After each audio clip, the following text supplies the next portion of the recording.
don't accept that, you're either deluded or you're deliberately not wanting to say the obvious, which is that was an act of terrorism, because you're concerned about upsetting people in Palestine. Is that the case? Let me go back to my first point when I said you're peddling asininities. The reason I said that is because to look at a situation, no matter how heinous, and to ignore all of the context and pretend that you do not understand why said situation happened Nothing justifies terrorism on that scale. Nothing. Is asinine. No, it's not. Because it's not about justification. Let me tell you why. It's not about justification. Let me tell you. No, it's about understanding the realities of the world. Let me tell you the reality of the world. Hamas came to power in 2005.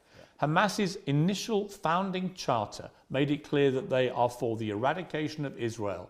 And on October the 7th, they proved what that means is they will kill every Jew they can get their hands on. They are an existential threat to people in Israel and to Jewish people. And that is, I'm afraid, the purest personification of a terror group. I also think by doing what they did, as they have done since 2005, they weren't representing innocent Palestinian people in Gaza. Who are suffering now. They knew, yes, but Hamas knew when they did what they did that Israel would respond the way they did and that thousands of innocent Palestinians would get killed. They knew that and they still did it. So my question for you is, why can't you, which is my position on this, is very straightforward.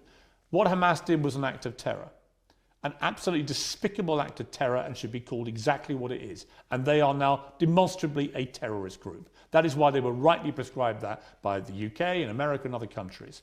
And to try and pretend they're not makes you sound like Jeremy Corbyn. And I can't think of a worse insult to throw at you, right?